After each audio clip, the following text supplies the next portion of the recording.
How may I help you? Some questions I wanted to ask you. I spoke to 9 of the students as yes, but I could not find the 10th. And you cannot find the 10th student? How curious. I'm thinking the 10th student is me, in which case I've spoken with all of them. No, I don't think we'd come to that conclusion. Can you tell me where the 10th student might be found? It's just around. Perhaps you should look harder. So yeah, I think it might be... I'm thinking the 10th student is me, in which case I've spoken to all of them. She nods. Very well. And your thoughts? You and I should leave this place and explore the plains. There's nothing more for either of us to experience here. I have learned what it means to aspire to be a sensate, and that it is better to go in search of experience rather than to have it come to you. Teaching within a sheltered environment such as this only harms a student, and the plains themselves are often the best teacher. I think the second one. So basically they all coming up to the same thing. The plains, yeah, it's all sheltered in here. Yeah, that's what we'll say. Very well, I will travel with you if you still desire my company. I mean, they all say the same thing. Knowing the teachings of their Mistress High and Mighty, you'll be joining us. What do we need her for? You couldn't possibly understand. I wish she would fall from great height. I might even bump her off myself. Okay, I'm gone. good. New party member. So let's see statistics. May my face lend me strength. Oh, she's healing. Oh, that's nice. Okay, I think she's going to be a new favorite character. Or at least battle character. Dexterity is... Is that a penalty? Or is it red because it's a boost? I think it's a boost. Anyway. So what is she? She is a priest. She's level 7. Much like Morta. She's got a lot of resistances. Yeah. Otherwise, yeah, we're all pretty far from getting a new level, so I think we're good. So I'm gonna save. I might look up what we're supposed to do for recovering or figuring, unraveling this item trading sequence. Because I'm not sure if I'm missing something. But yeah, I'm going to take a quick break. I'm going to come back to it later today, so I don't consider the session finished. I'm just going to take a break. So I'll be right back soon. Alright, why is she running around people's rooms now? It's a little bit suspicious. Alright, here we go. As you make to search this armoire, the handles suddenly yank out of your grasp and a drawer is slammed shut. A disdainful humph issues from inside the cabinet. Hello. Hello indeed, the armoire gives another humph. So what have we here? A rogue after some lady's frilly undergarments? You talk? Do I? Why, yes I do. Okay. Okay, I'm confused. What are you doing here? Well, sir, if you must know, I am being an armoire. Why are you being an armoire? I happen to have become an armoire because I want to be an armoire. Thank you very much. It's not to watch the ladies undressing or to have them place their soft, sweet-smelling undergarments in my drawers where they can rub against my skin. Such accusations are an insult to a practitioner of the magic arts. I'm merely soaking in the experience of what it means to be an armoire. The sights, the smells, the sensations. So everyone knows about this? Yes, they do. And they wholeheartedly approve of, well, not their entire hearts, exactly. And while they have not spoken of their approval of my presence, since they are not exactly aware that I am an armoire, I would not want them to know that I am anything but, and so I have not been able to inquire upon the matter. Okay. So you're shapeshifter type thing? Well, can you return to your normal form at will? Seems to think about this for a moment. I have no need to share such secrets with the likes of you, and besides, there's no cause to change back at the present moment, since I have not yet experienced the full sensations of being an armoire. It is a complex thing, and to hold and sort soft, frilly clothes, smelling as the wondrous woman smells. It slides open and closed, the sounds making a pleasant sigh. Okay. Can you, you saw a man leaving Kimaxi Ottertongue's room, I think it was you? Louis? You think? You think? How could you be so alarmingly rude, so ludicrously presumptuous as to spout forth such accusations without being absolutely certain of your charges? How dare you, impertinent brassy cur? Why, I ought to... As Louis rails and curses, his drawers open and close, you notice a small bundle of crimson cloth tucked alongside some clothes. There we go. The repeated opening and closing of the armoire drawers makes it difficult to grab, however. I'll make a try for it. You simply cannot move your hand quickly enough to snatch the crimson cloth from within Louis. The most you could accomplish would be getting your fingers crushed. Give me that crimson cloth. Shan't, won't, never. Pull open the drawer to get the cloth. The drawer remains closed. You hear it puffing and wheezing from the exertion. Go away, you barbarian! Give me that cloth, Louis. Okay, we'll try pulling again. We're not going to beg and whine.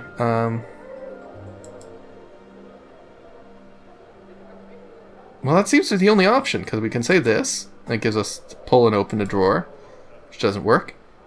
Then we come back to here, so we got option 1, 2... Beg and whine. Well, alright, we'll whine for the cloth. I don't think our character would beg. Oh, please stop that rubbish. It is quite tiresome. And transcends all known meanings of the word boredom. Stop tediously dull. You're making me quite drowsy. Keep on begging. Keep on whining. The armoire yawns, exposing crimson cloth where it rests snugly beside some undergarments. You dart your hand in and seize it before the drawer can close itself. Tucking it away, you notice that it's perfumed with light, exotic, and most pleasant fragrance. Damn it, you rogue blackguard scoundrel! You give it back that instant. It's not yours. That is an exceedingly personal garment that belongs to a lady of this establishment, and they would not appreciate you fondling their private things. Oh, but it's all right for you, you wooden pervert. I'm not doing anything so criminal as malicious as you are. I am merely soaking the sensations necessary to my growth as an individual. Farewell, Louis. Alright.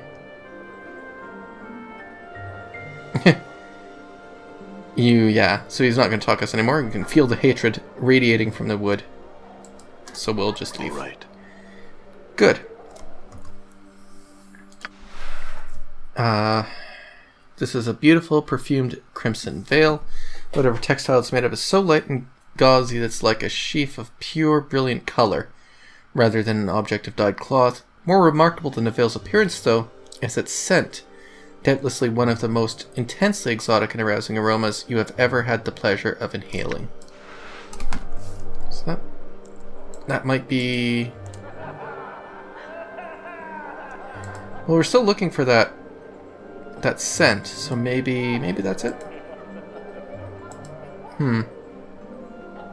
Let's see if we can find Vivian.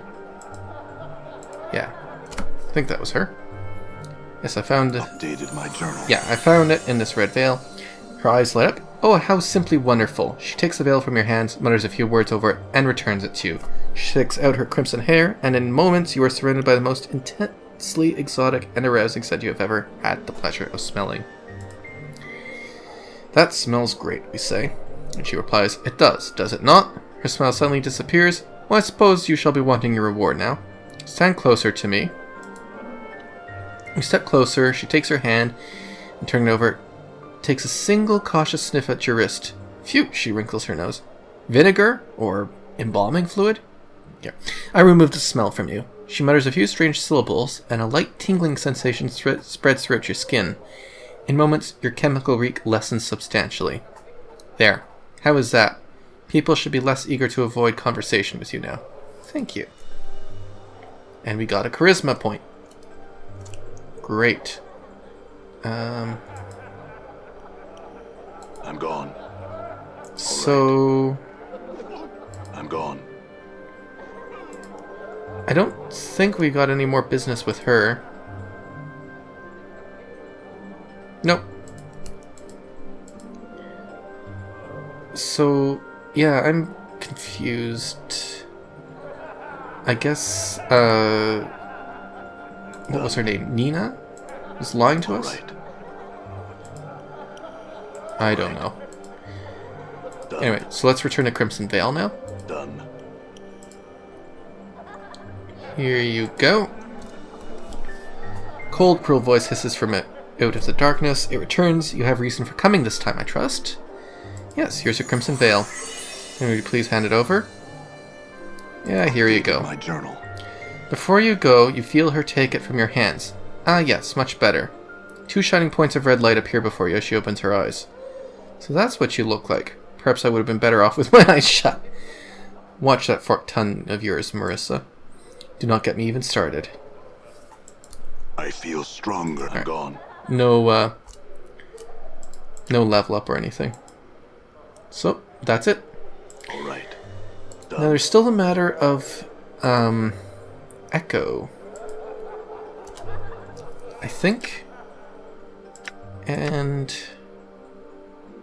yeah, still a companion. No, we're not going to do that right now. Okay. There's nothing else. So let's talk to Delara again. Figure out what we can. About this, this All right. ex-lover. Her eyes flash as she sees you. Oh, okay. So it looks like we need to find this person before we can talk to Echo. So let's go and do that. Looks like we have spent a rather disproportional amount of time in this place. I think we're ready to see somewhere To be different. journeying again. The brothel was a learning experience, but I think it was time I moved on. And we will be learning more about you soon. I'm sure we will be talking to you and learning more about you. All right. So the next place... let's see. Delara... let's see. Delara, one of the women, agreed to seek out a man named Merriman, Delara's first love, and speak to him on her behalf. She told me he was a member of the Society of Sensation, and she should ask for him at the Civic Festival.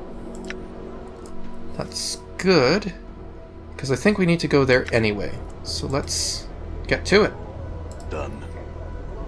Head up there. Sarhava Vjul. Alright, you stand out a little bit. Let's talk. The smell of alcohol wafts heavily from this young woman, and despite her dark skin, you can see that her face, beautiful but cruel looking, is flushed. She is slender, but well-muscled, adorned in exotic jewelry and translucent silk clothing. Numerous scars crisscross her thighs and forearms. They look to be from battle wounds. Greetings?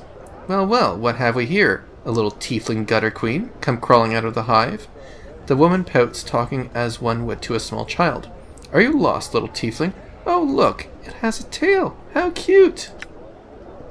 Anna flushes, and with a snarl, blades sprout from her fists. Now, fiendkin, don't do that. The woman seems unconcerned as Anna draws her weapons, and clucks disapprovingly with her tongue. Careful now, or I'll remove that tail of yours and feed it to my dogs. Oh, this is Fall from Grace now. Young Sarhava Vjul, could it be you? The young woman appears confused for a moment, then recognizes Fall from Grace. She seems startled and abashed. Mistress Grace, I had not noticed you. Only shamefully do I admit this, for your noble appearance would be obvious to even a dullard. Well, she hasn't offended us, so I don't think we're going to really rebuke at all. We're just going to let Grace continue to speak. She gives the barest of nods. Her words are most skillfully chosen, unlike those heard recently. She seems shamed. Yes, mistress, I regret that such words were spoken in your presence. I regret that they were spoken at all. Her tone barely changes, but the subtle reprimand seems to crack the young woman's face like a whip. It pains me to see an old student of mine behaving so... She frowns and then regains her composure. In any event, mistress, what brings you out of establishment? Some errand? These are my companions that I am traveling with. I would expect that the same courtesy be given to them as you have given to me. Such is the hallmark and responsibility of those noble-born. Anna glares at Grace and Sarhava furiously. She bows low. Then allow me to excuse myself with an apology, Mistress Grace, to you and your companions. My words were ill-chosen. 'Tis the brink that caused me to speak such rubbish, and I am filled with shame for having belittled myself so before teacher of old.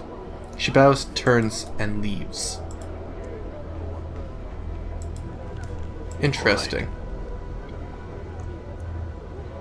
So maybe she's at... Because there were 10 gems on the basement over here. Maybe she was one of them. Done. Or had one of them at one point. Alright. Alright, Civic Festal. I have a feeling that Done. the entrance is this way?